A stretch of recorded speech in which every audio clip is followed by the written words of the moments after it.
A very common task in the lathe is the need to remove materials from a stock component down to a given profile with a known shape. This is such a common operation that the lathe has a pre-programmed function to make this process easier. The function is called a cycle. A cycle involves the definition of two things: the shape of the part that we wish to end with, and the shape of the stock component that we're starting with. With these two pieces of information, plus the tool information specified in the tool table, the lathe has all the information it needs to automatically turn a stock component into a finished component. Let's try it with a simple part, a top. We're going to use two cycles to manufacture this part.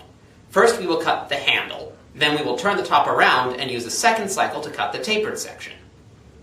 Cut a stock component of 2-inch diameter aluminum billet on the bandsaw.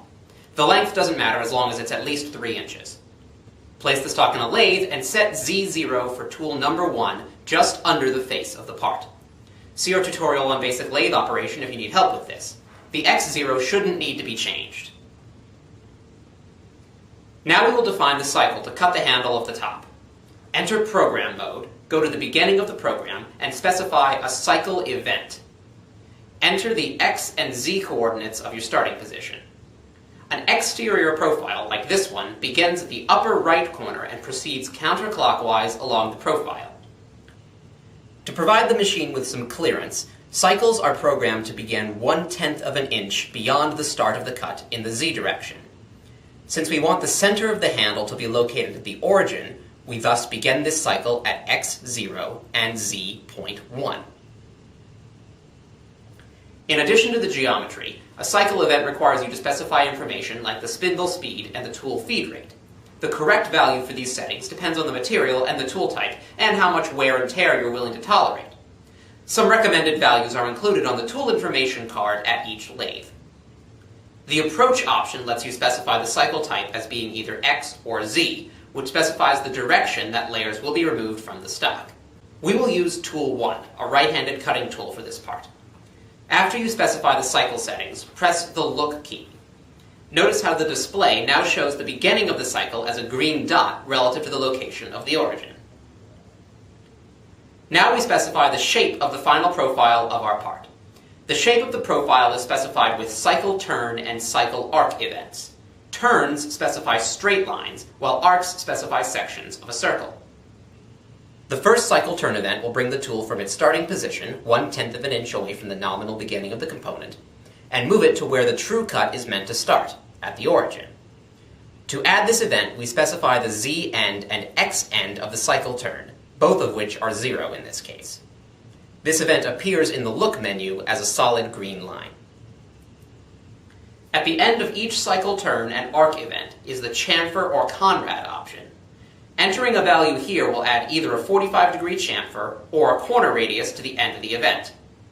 Note, however, that the feature will not appear in the look window until the next event has been specified. If you don't want a Conrad or a chamfer, leave this value at 0. Continue to define the shape of the handle with cycle turn and cycle arc events until you reach the end of the profile. Once we reach the end of the profile, add a final cycle turn event to move the tool out to the diameter of your stock component, 2 inches. The profile of the finished part is now specified. Next, we need to specify the shape of our stock component. We do this the same way we specify the shape of the finished component, but with cycle position events instead of cycle turn. The first cycle position event defines the edge of the stock at X equals 2 inches, while the second event defines the face of the stock at Z equals 0.1 inches. In the look menu, the final profile is now defined with a solid green line, while the stock component is defined with a dashed green line. The cycle must begin and end at the same point in order for the machine to process it correctly. Now go to the Setup menu and select Toolpath. Using the information you entered in the cycle, the machine can now generate the toolpath required and display it here. Blue lines represent a slow power feed, while red represents rapid jogging. You can page through each step by using the Step button. Note how the tool starts and finishes at its home position, which is a safe distance away from the part.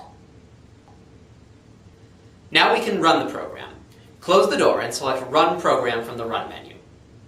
Press the Go button on the hand clicker and the machine will move to the home position and prompt you to load the correct tool. At this point, you could start the spindle and press Go to run through the program, but it's generally good practice to first do a tracking run to check for errors. To enable tracking, wait until the machine has arrived at the home position and asked for the correct tool. Then turn the spindle on and select the tracking button. With tracking mode enabled, the door can be opened and the tool path can be cycled through using the Z and X control wheels to control the coarse and fine speeds, respectively. Track through the first pass manually and confirm that the tool is not taking too much material off and that it is not in danger of running into the spindle at the end of its pass.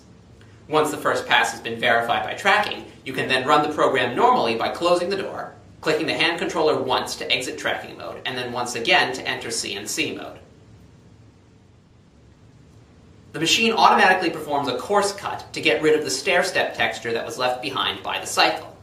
If you specify a finish cut in your program, this is the last thing it performs before retracting to the tool's home position and disengaging the spindle. When the cycle is complete, the machine will return to the home position automatically. We will now cut the part down to the desired length. Insert tool number 6, a cutoff tool, and cut the protruding 1.75 inches off the end of your stock. Remember, a cutoff tool measures its Z position from the right side of the tool, not the left. So all you have to do is position the tool at Z equals minus 1.75 and complete the cut. Remove the part from the vise and install it in another lathe, this time using a collet.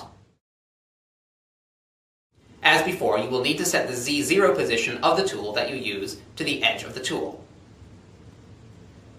Another cycle for the tapered section of the top completes the manufacturing process and leaves us with a finished component.